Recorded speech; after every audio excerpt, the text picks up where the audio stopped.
Itu doa saya, itu harapan saya, itu visi saya. Saya dididik di teologi nggak mikirin uang, tapi mikirin jiwa. Saya jadi pendeta bukan cari uang. Bukan berarti saya tak butuh uang. Saya cari jiwa. Saya layani orang yang mau dilayani. Yang tidak mau, out. No problem buat saya. Makanya dalam prinsipnya saya sebagai bahan, saya selalu bilang sama jemaat, saya ini adalah hanya dipercaya Allah, bukan pemilik. Makanya jemaat yang saya layani pernah aku bilang, Anda punya hak pindah anytime, silahkan aja pindah. Anda nggak suka dengan saya, pindah saja, karena Anda bukan milikku. Saya nggak takut kalau kehilangan jemaat. Jemaat yang kulayani sekarang 900 orang, bukan sedikit itu. 900 bagi saya udah termasuk gereja besar di Batam.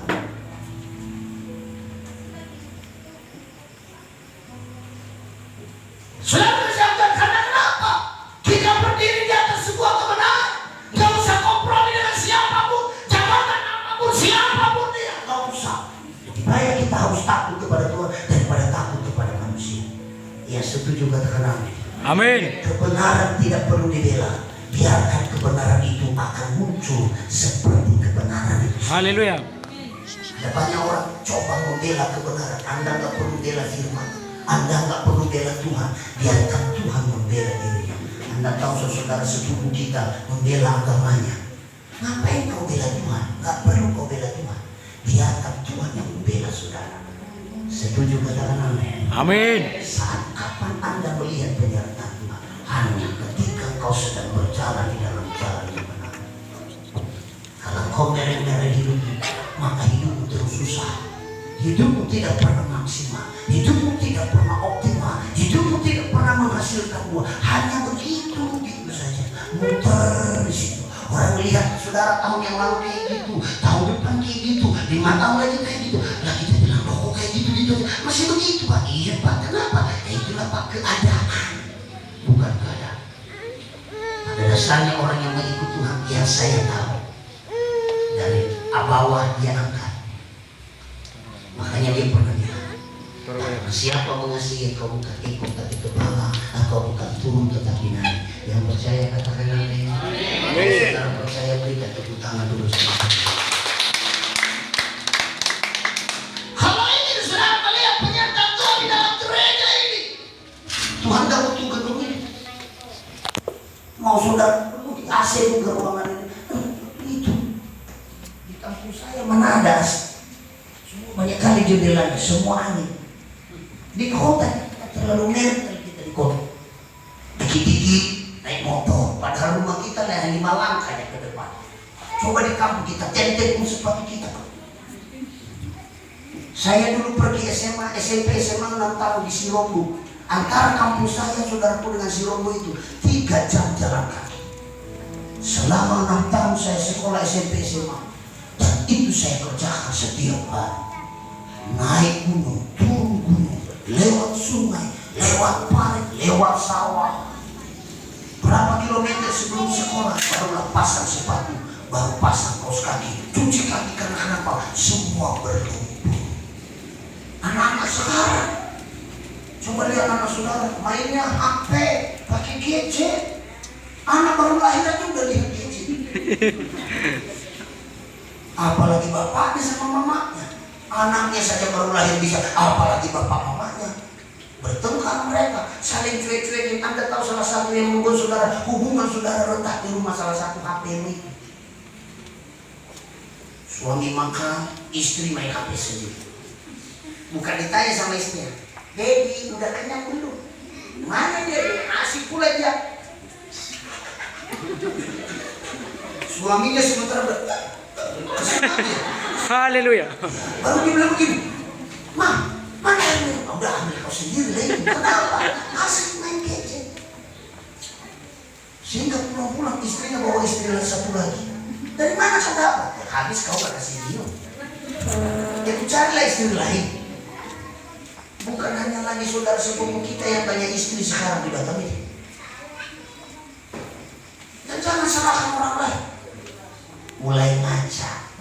Ini pun di Bidayu gak ada di sini. Paling ada di sini 80%. Ya, nanti kalau saudara salah nanti ngomong di rumah ya, yang begini benar yang bapak bilang itu Pak. Baru si suaminya bilang, itulah mama, dasar keras sekali kepalamu. Yang harusnya tanggal 1 potong D2 gara-gara udah ditolak kepalanya akhirnya cancel. Gak jadi. Aku ngomong lagi. Kemarin 2 malam kami di hotel hanya review hidup. Saya ngomong sama anak-anak, seperti ini nak, kalian sudah besar. Suatu saat bapak ini mati. Kalau bapak mati kalian boleh atur. Ini anakku udah 22 tahun, 23, udah tua, udah kumisan. Kalau tadi cukup kumisan, udah panjang kumisan. Makanya saya udah 51 tahun. Kalau standar Alkitab 70, maka saya tinggal saudara 19 tahun lagi hidup. Apa pula yang saya mau pamerkan selama 19 tahun kalau hidup tidak bermakna. Jangan main-main dengan hidup. Anda tahu orang yang meninggal sekarang. Saya di 2012 ini terlalu banyak orang yang meninggal. Karena saya ada di dalam grup himne itu. Apa-apa, tolong kirim ambulan dapur berbelah. Ada orang meninggal, anak-anak banyak. Saya penasihat himne, saudara. Orang meninggal, orang dipanggil Tuhan bukan dilihat usia. Kapan waktunya Tuhan? Sebelum waktu itu tiba, saudara. Dengar baik, dalam keluarga saudara, kalau saudara tidak berjalan dalam kebenaran, orang dalam keluarga berjalan kebenaran, suami harus jujur sama istri, istri harus jujur sama istri. Jangan serong-serong, saudara. Kalau ditanya sama suami, Pak, berapa gajimu? Kau yang penting di bawah kau sudah dapat, udah diam aja kau. Lu kau tanya, baik kali kau cerita. Nggak boleh. Ya, sesekali ajak istri itu makan bakso. Coba lihat istrimu makan bakso, pasti lahap. Biasanya dia makan 1 mangkok karena bersama saudara, karena gratis dibayar suami. Dia makan 3 mangkok. Jangan kaget. Kok banyak kali mah? Oh gratis katanya. Pasti itu jawaban. Karena mama-mama itu hitungnya 5 rupiah pun dihitung. Makanya kalau ke pasar, cobalah suami-suami temani istrimu di pasar. Dia pegang sayur itu, baru dia tawar lah. Berapa 1 ikat ini bu? 50. Bisa nggak kau sedih? Dia pasti tawar. Padahal untungnya hanya 5 rupiah. Ditawar lagi. Kalau bisa dijual gratis. Ini pun gak ada di sini. Di Simpang Kara banyak. Mereka sebagian di sini. Sehingga suami kalau sudah istri yang ditemani ke pasar, suami asik di atas motor main game, main WA, nggak tahu cerita apa tuh, nggak ngerti. Yang lebih sadisnya kalau suami tontonannya apa? Tom and Jerry. Iya. Kasihan kali, berarti suaminya kurang bahagia, kurang tersenyum. Makanya dia cari senyum di HP. Tontonannya apa? Tom and Jerry. Lucu kali, dipotong pun ekornya salah satu masih nyambung lagi. Hebat loh, ketawanya, air matanya kayak air ember. Tapi nggak jadi. Jadi Bapak Ibu saya kembali lagi. Dengan bagaimana untuk melihat penyertaan Tuhan dalam diri kita.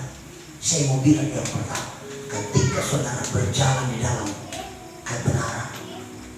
Jadi Bapak Ibu Saudara yang ada di gereja ini, saya sebentar kan gereja ini, yang stay di sini, saudara, yang akan pelayanan ini, yang akan melihat, menikmati, membanggakan gereja ini bukan saya, sama saudara.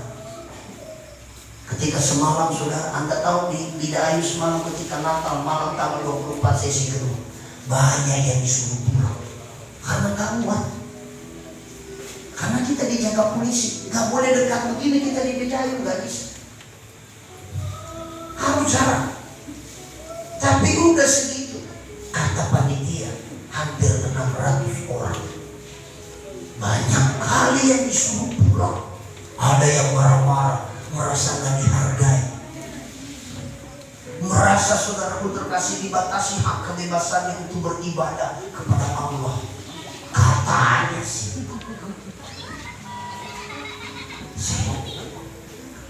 Ketika mereka cerita, saya pun senang. Yang bangga siapa? Saya. Yang bangga siapa? Mereka. Sama. Ketika nanti gereja ini berkembang, ketika gereja ini besar, ketika gereja ini jiwa yang membanggakannya yang pertama adalah saudara. Makanya kalau saudara ingin melihat saudara penyertaan Tuhan melalui gereja ini, Anda harus berjalan dalam kebenaran. Jangan saling sikut menyikut. Udah belum banyak sikut menyikut pula. Ngapain? Gak ada untungnya. Gak ada nambah ATM saudara. Gak ada apa-apa. Di nomor ini malah kurang nolnya. Gak usah. Saudara bersama-sama. Saudara unity. Saudara sepakat. Setuju katakan amin?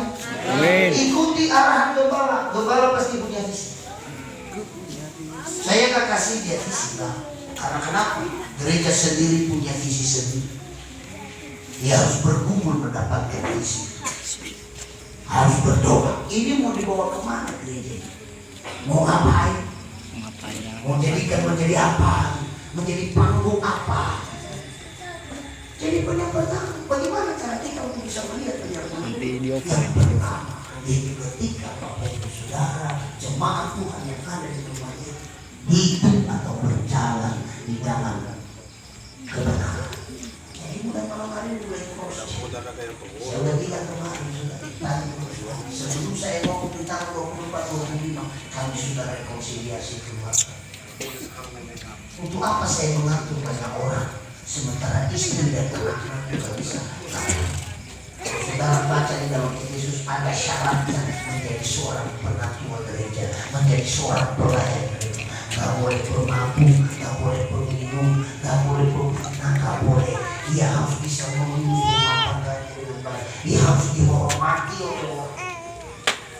Jadi dia bisa sembarangan, saudara. Dia bisa sembarangan. Harus jadi teladan. Sama-sama katakan teladan. Sama-sama katakan teladan. Iya. Saya sama anak-anak saya jadi teladan. Saya sama istri saya kasih teladan. Sama anak saya kalau saya tidak boleh. Karena saya pengambil keputusan. Ya, pengambil keputusan tertinggi kalau di gereja Bethel bukan pengurus, tapi gembala siap. Itu struktur, ada tata gerejanya, ada aturannya, undang-undang dasar. Bukan seperti gereja kita dulu, kita bisa pejat pendeta. Di GBI hanya sinode yang bisa pendeta. Dia pemimpin tertinggi di dalam gereja lokal. Bukan saya sebagai pembina dia, tapi dia otoritas tertinggi di gereja ini. Gereja GBI Rexpin adalah gembala jemaat PDP Darmiwasi sarjana teologi. Sebentar lagi PDP bulan 2. Nanti kami yang uji mereka. Saya ketua panitia itu, saya ketua timnya yang menguji mereka. Karena saya bidang teologi. Kalau lulus, maka saudaraku bulan 2 dilantik jadi PDP. Kalau nggak lulus, tetap jadi PDP. Makanya saudara berdoa supaya kembali saudara tambah pintar. Jangan saudara nggak topang, biar tambah gemuk kepala. Saya lihat penggemar udah mulai gemuk, terlihat dari kancing bajunya, udah mulai susah untuk dikancing. Itu ciri-ciri gembala yang sudah mulai gemuk, susah dikancing bajunya. Senyumnya beda, karena sudah mulai banyak berkat. Dan jangan iri ketika Bapak Gembala saudara semakin diberkati.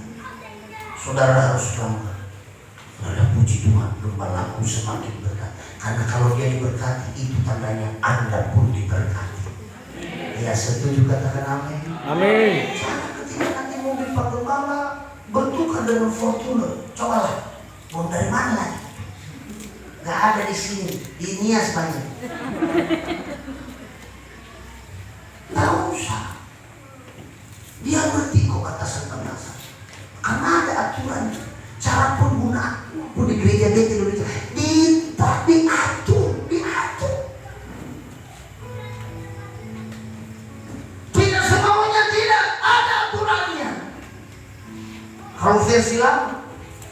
90 orang ke bawah, 10%-nya ke pusat.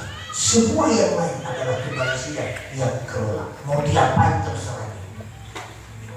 Ada aturan gereja itu. Kalau orang nggak tahu, coba lah. Pak Gembala sekarang udah mulai kritik kan ngomongnya. Malah ini semua penampilan kita ini dilihat oleh orang, dan terutama yang lihatnya adalah jemaat. Ketika Pak Gembala minggu depan pakai jas yang lain, warna biru, warna kuning, warna coklat, dari mana lagi? Padahal dia nggak tahu itu pemberian orang semua. Ini jam tangan ini baru dikasih semalam. Saya nggak tahu berapa harga. Hadiah Natal untuk Bapak Gembala. Pikir mobil kemarin.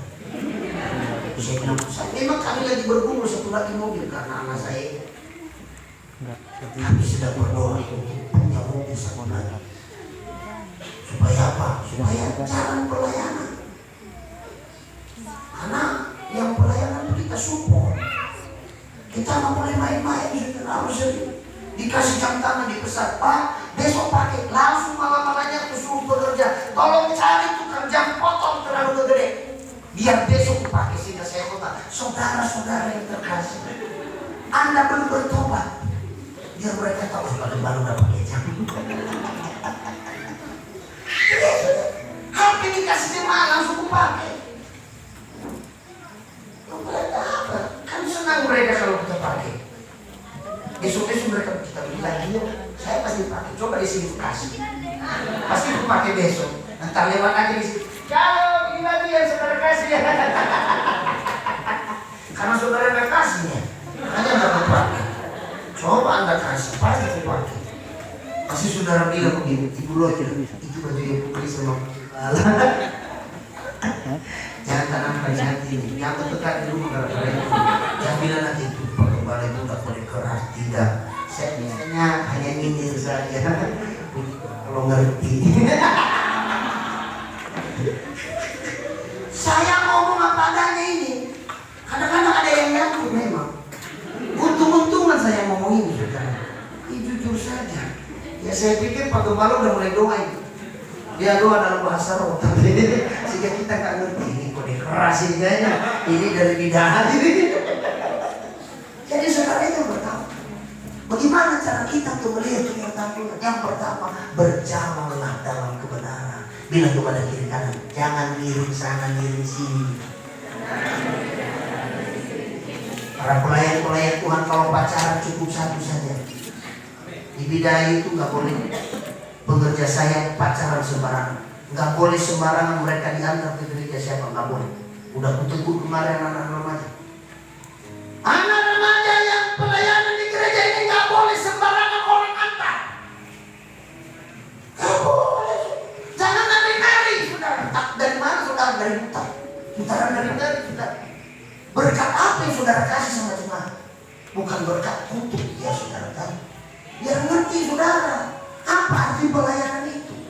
Anda tahu pelayanan itu memberi, bukan terima, tapi memberi itu namanya melayani.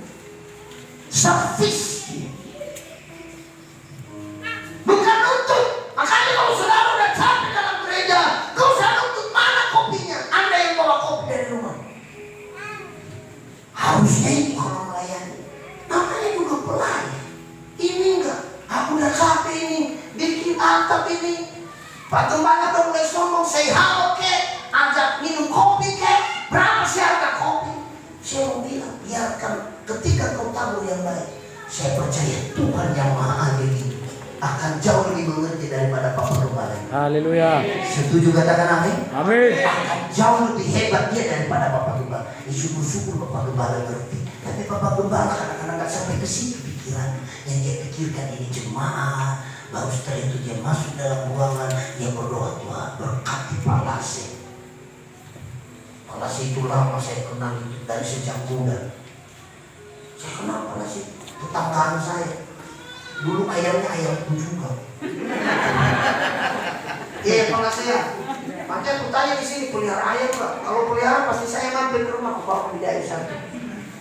Iya, sering aku dikasih ayam dulu Palase di bidai. Nah coba kayak gitu, siapa yang pelihara ayam? Bawa saudara. Tambah banyak, bertelur banyak, telurnya pun bawa. Jangan bicara untuk melulu. Seorang gembala itu berat tugasnya, teman. Seorang gembala belum tentu dia perhatikan kebutuhan istri dan anak-anaknya setiap hari. Coba bayangkan kalau 10 jemaat saudara telepon, Pak, suamiku kabur. Di mana dia? Di atas atap. Suamimu yang di atas atap pun pasti Pak Gembala akan memikirkan gimana cara menurunkan di sentrum aja katanya. Dia pikirkan itu dulu. Ketika jemaat bilang, Pak, doain kami, Pak, kami gak punya uang, besok pun begini.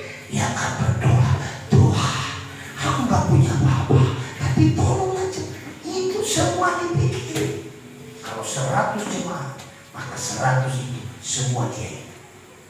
Makanya kalau gembala yang hebat itu, dia tahu semua jemaatnya. Mana jemaat yang suka beracun, mana jemaat yang harus dipuji-puji baru mau ke gereja, mana jemaat yang dipelototin baru ke gereja. Ada itu. Di sini nggak ada, di apa?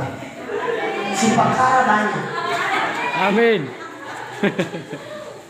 Gembala itu saudara, Anda tahu kenapa gembala itu, pendeta itu dikasih istilah gembala? Kalau di Israel itu dia pakai tongkat dan itu punya fungsi. Kalau ada domba yang macam-macam, tahu kantaknya, karena apa? Kalau sakit ya pulang, jangan keras. Kadang-kadang sudah dipotong. Kau betul-betul. Pernah saudara di gereja kita di Bidai, ada seorang pelayan ini, dan dia sudah saya percaya melayani perjamuan kudus. Hari Sabtu saya ketemu dia di panitia, bukan ngomong. Hari Minggu bagi bertemu saya bilang, silakan kembali. Gak boleh. Buat itu. Bagi saya gak boleh main-main hidup, gak boleh. Kalau melayani harus melayani dengan itu. Karena yang Anda layani adalah raja di atas segala raja. Yang percaya katakan amin. Amin. Bukan ketua sinode, apalagi ketua RT. RT itu manusia, tapi yang Anda layani adalah Allah yang Maha Kuasa. Itu dia berkata, kuduslah kamu sebab aku kudus. Tanpa kekudusan tidak ada seorang yang berkenan kepada Tuhan. 2:11. Atau salah jangan? Atau saya yang salah lihat? Saya yang tidak yang terakhir, karena hanya 2 hal yang saya. Saat kapan kita bisa melihat kenyataannya? Di saat kita melayani. Sama-sama bilang, saat kita melayani. Saat kita melayani. Coba tampilkan Matius 28 ayat 19 sampai 20. Matius 28 ayat 19 sampai 20. Bukan sampai kapan, saat kapan kita melihat penyertaan Tuhan. Matius 28 ayat 19. Karena itu pergilah jadikanlah semua bangsa muridku dan baptislah mereka dalam nama Bapa dan Anak dan Roh Kudus. Ayat 20. Dan ajar mereka melakukan sesuatu yang aku perintahkan kepadamu, dan ketahuilah aku menyertai kamu senantiasa sampai kapan? Akhir zaman. Sampai kepada Akhir zaman. Saat kapan kita melihat penyertaan? Saat kita melayani. Saya sudah saksikan buat saudara bagaimana saya melihat penyertaan Tuhan ketika saya melayani. Jadi kalau engkau ingin melihat penyertaan Tuhan dalam hidup, layanilah Tuhan tanpa beri. Sama-sama bilang tanpa memberi, tanpa nuntut. Setuju katakan amin. Amin. Perhatikan mau tidak, bukan saja. Kolose 3:27 berkata, apapun yang kamu berbuatlah seperti untuk Tuhan yang percaya, katakan amin. Amin. Jangan cari muka, jangan cari saudaraku untuk disanjung, gak usah. Saya 4 tahun jadi bekerja di MKGR. Pulang kerja masih pakai baju PT. Saya sapu gereja, saya susun kursi di gereja, saya jemput anak sekolah minggu saudara. Saya cuci toilet gembala. Saya pikir saya ini apalah ini yang bisa kukerjakan. Saya gak ngerti pada akhirnya kok saya diangkat jadi gembala. Gak pernah mimpi saya jadi pendeta. Saya dulu pikir pinginnya jadi polisi. Saya dulu pinginnya jadi polisi karena berapa kali aku dihajar sama polisi. Ditangkap saya sama polisi di kampung berapa kali. Menderita karena saya jahat dulu. Saya di Batam 2 kali bertengkar besar. Sampai sekarang masih ada saksi hidup yang kuku di Tanjung Biani. Sampai sekarang gigi atas gigi bawah habis. Itu hanya sekali pukul dulu. Kalau sekarang mungkin berkali-kali. Nggak hebatnya, nggak habis-habis gigi. Masih hidup sampai sekarang. Saya pernah bertengkar di dormitory itu juga. Antara orang ini dengan orang Batak. Coba. Saya lama kerja bangunan juga. Jadi bagaimana cara kerjakan? Saya ngerti banget itu. Saya bisa hitung dalam sekejap berapa biayanya. Dari mana kan? Dari pengalaman itu Tuhan. Ketika melayani Tuhan, maka di situ saya melihat penyertaan Tuhan. Bagaimana Tuhan mengadakan yang tidak ada menjadi ada. Bagaimana Tuhan memperlengkapi saya. Dari yang gak bisa tahu apa-apa, akhirnya ngerti. Karena saya ketika saya bilang kau mau gembalakan, dia bilang bisa gak saya? Saya bilang kau gak pernah tampil, kau gak pernah lihat penyertaan Tuhan. Di saat kau hadapi masalah itulah, di sana kau berpikir, wah ini ada harimau. Ini harimaunya mau dimakan atau mau makan sama-sama. Gitu. Kalau nggak pernah ketemu harimau, bagaimana saudara tahu bagaimana cara saudara untuk menghindar dari harimau? Jadi Bapak Ibu saudara, saat kapan kita bisa melihat penyertaan Tuhan dalam hidup kita? Yang kedua, di saat kita melayani. Kemarin saya sudah lihat di foto saudara, Anda sudah dilantik menjadi pengerja di sini. Ada koordinator, ada ketua. Saya mau bilang jangan bangga dengan posisi itu. Yang Tuhan tutup dari benda bisa adalah buah. Bila sama-sama buah. Katakan buah. Buah. Karya. Apa yang kau karyakan melalui pentabisan itu? Anda tahu ketika gembala pentabisan itu menyalurkan otoritas, menyalurkan kuasa dari Tuhan. Karena itu wakilnya Allah di gereja. Itu pangkat tangan maka dilepaskan otoritas di dalam nama Allah Bapa, Allah Anak, Allah Roh Kudus. Anda harus tanggung jawab dengan tangan ini. Mulai pikirkan apa yang saya mau buat. Guru sekolah minggu, koordinator, apa yang saya mau buat supaya tahun ini anak-anak sekolah minggu bukan hanya bertambah banyak, tapi bisa menjadi berkat di tengah-tengah keluarga. Jangan anak-anak sekolah minggu yang sudah dididik 5 tahun tetap udah maki bapaknya. Harus berubah. Di bidang itu saya buat apa? Harus ada kayak kalau di sekolah itu apa? Iya. Pokoknya ada kurikulumnya. Pakai kurikulum. Apa yang semester awal di sekolah ini supaya mereka tahu. Jangan hanya cerita cerita Daud dan Goliat itu melulu sampai dia sudah utama SMA yang hafal dia Daud dan Goliat. Lama-lama pun dibilang sama bapaknya, saya lihat bapak ini lama-lama kayak Goliat dan Daud. Kenapa? Yang setiap hari dia dengar adalah cerita Daud dan Goliat. Gak boleh. Saya bersyukur di gereja Bidai banyak orang yang sudah sarjana teologi. Saya pakai mereka. Saya libatkan mereka, pikirkan karena Anda sudah dididik. Mulai dari sekarang kau pikirkan bagaimana menangani anak-anak remaja. Semalam anak-anak remaja saya senang mereka menari. Siapa yang melatih anak saya Samuel? Yang melatih mereka joget itu. Istri saya bilang itulah hasil karya anak kita. Bilang praise the Lord. Ada hal yang luar biasa dikerjakan. Ini anak saya melatih beberapa anak yang untuk dikaderkan pemain keyboard. Harus dikaderkan. Nah, tim praise worship harus lihat itu lihat.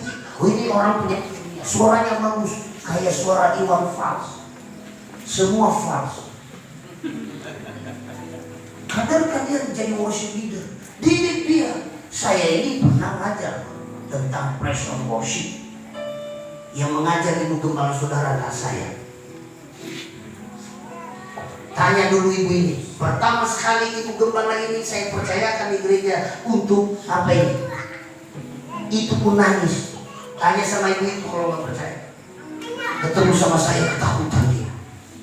Karena aku pelototin. Kenapa bisa? Takut kan dia. Iya sudah. Karena saya nggak boleh main-main. Nggak boleh. Tanya sama ibu Steve. Sama ibu gembala, tanya sama ibu gembala. Pertama saya suruh tapi dia berdiri dulu di altar. Yang ngajarin dia dulu siapa? Istrinya Pak William. Si Pinta Olina. Saya bilang tolong dulu dididik. Cewek satu itu belum pacaran dulu sama bapak ini dulu belum gombal belum. Mungkin masih mimpi-mimpi buruk waktu itu. Iya saudara, kita didik. Jadi worship leader saudara, dididik cara berdandan, hanya cara berpenampilan di altar kayak apa, harus ditata sedemikian menarik. Nggak sembarangan asal ngomong, nggak boleh gitu. Harus terampil.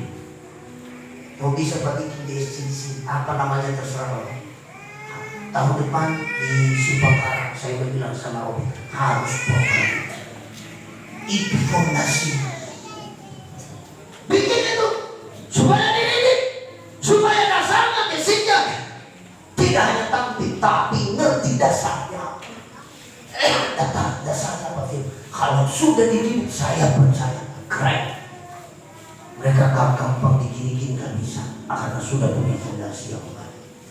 Jadi saat kapan kita bisa melihat penyertaan Tuhan? Yang kedua, di saat kita melayani Tuhan. Berbahagialah Bapak Ibu Saudara yang sudah ditetapkan Tuhan menjadi pelayan.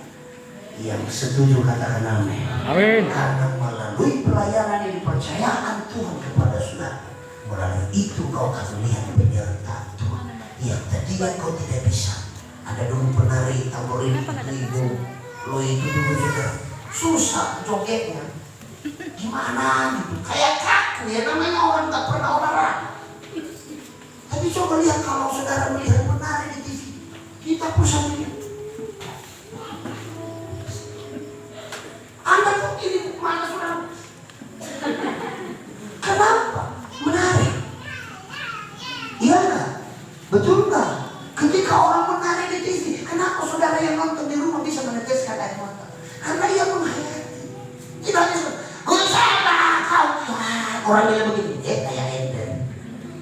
Tapi coba, kusembah kau Tuhan, kusembah kau Tuhan, ku puji, ku muliakan namamu,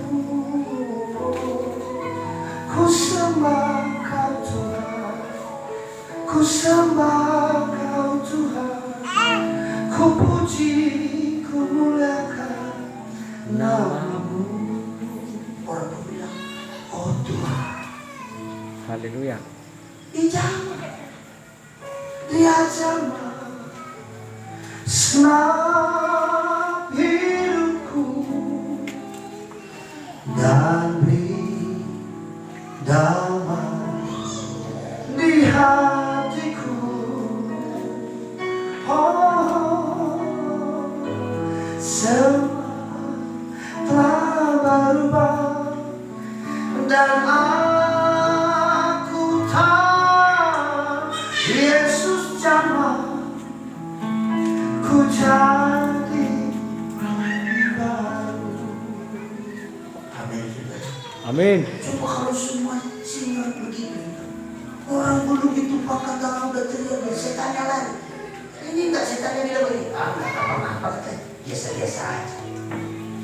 Kenapa? Saudara enggak menghayati. Ada banyak orang yang memuji Tuhan hanya karena tahu syair. Anda tahu semua kata-kata itu semua menyembah Tuhan. Anda tahu ketika mengatakan, Anda kenapa katakan? Oh sendiri, ada kita kata.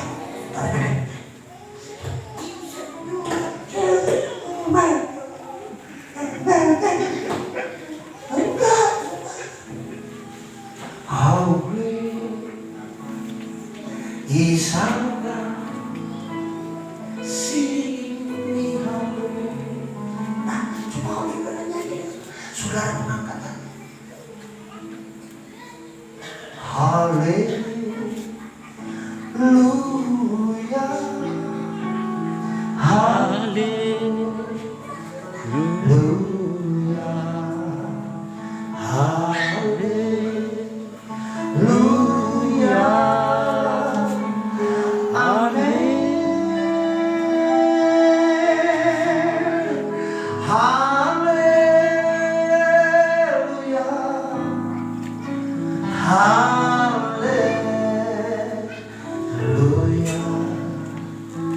haleluya, haleluya. Baru musik, mari angkat tanganmu sudah. Dia mulai mengangkat tangan dan mulai berkata, oh Tuhan, kenapa orang bisa merasakan itu? Karena dia menyimak, dia melayani Tuhan dengan benar. Setuju katakan amin? Amin. Setuju katakan amin? Amin. Jadi melayani itu lakukan dengan yang terbaik. Jangan kau terdipuji orang. Biarkan Tuhan yang mempromosikan hidup. Biarkan Tuhan yang memamerkan hidup. Jangan kau pamerkan hidup. Biarkan Tuhan. Karena kalau Tuhan yang mengangkat sudah, tidak ada seorang pun yang dapat menurunkan. Engkau akan semakin lama, semakin dipakai, semakin hebat untuk hormat dan kemuliaan. Saat kapan Bapak Ibu Saudara bisa melihat kenyataan yang kedua di saat engkau melayani. Pesan saya para pengerja gereja di tempat ini, ketika Anda sudah ditabiskan mulai mengambil semua keputusan, Tuhan, aku mau melayani Kau dengan sungguh.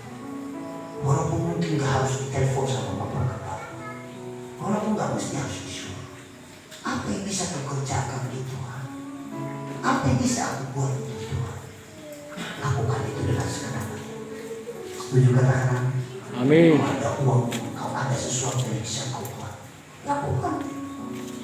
Jangan saudara habiskan uang untuk foya-foya, beli rokok. Beli rokokmu 1 bulan 600.000, persembahanmu setiap minggu ada 1.000. Terlalu hebat kita, saya pikir. 20.000 satu hari kau bisa beli rokok. Persembahanmu 1 minggu hanya 1.000. 3 hari. Harusnya balance seimbang. Kalau kau bisa keluarkan 600.000 satu bulan, minimal persembahan harus kau kasih 600.000 juga. Karena kebutuhan hobimu jauh lebih hebat kebutuhan rohanimu dibanding itu semua. Setuju katakan? Amin. Apa yang bisa kau rokok kalau kau tidak punya nyawa? Tidak bisa. Malam ini saya hadir di sini. Saya berdoa buat saudara, supaya saudara bisa merasakan penyertaan Tuhan. Amin Bapak Ibu. Amin. Mau ingin merasakan penyertaan Tuhan? Amin. Keluarga, suami istri, lakukan sesuatu yang terbaik untuk suami.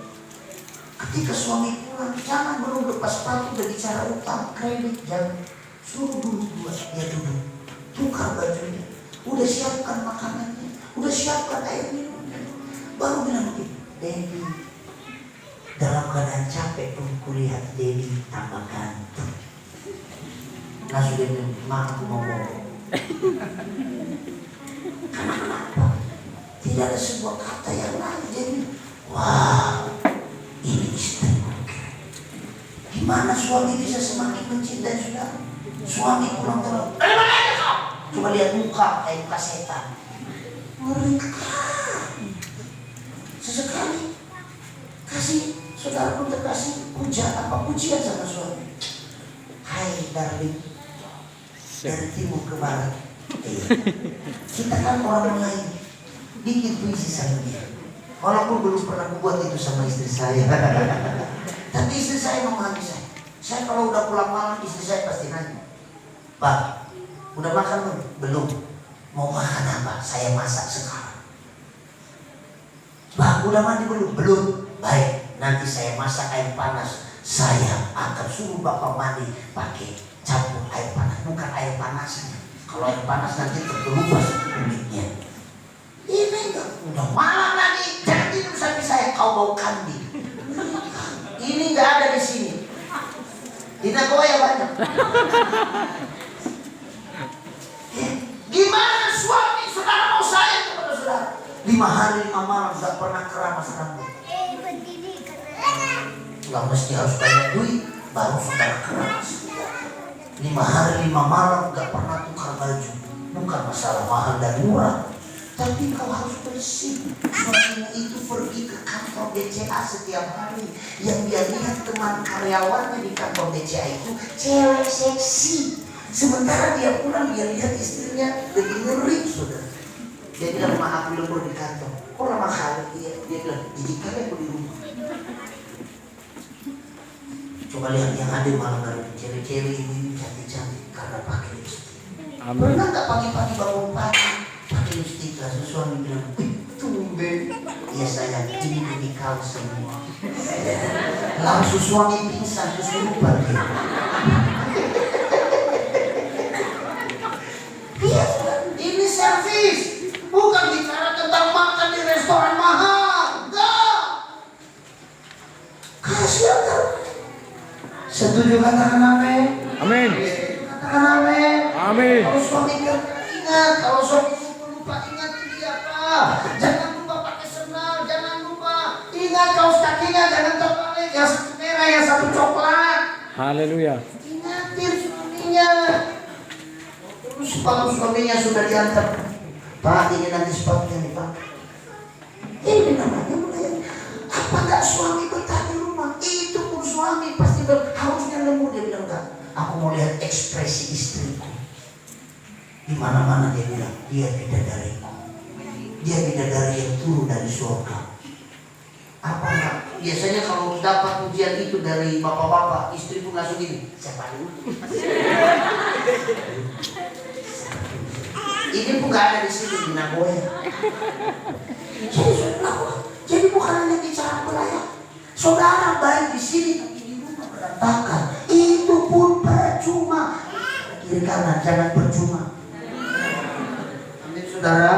Amin. Anak-anak gadis, anak-anak muda jangan pacar sembarangan.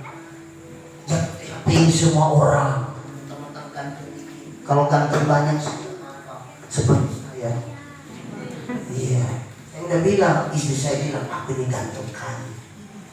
Ya memang saya ganteng kataku. Kalau kata saudara terserah, itu kan urusan saudara. Iya toh.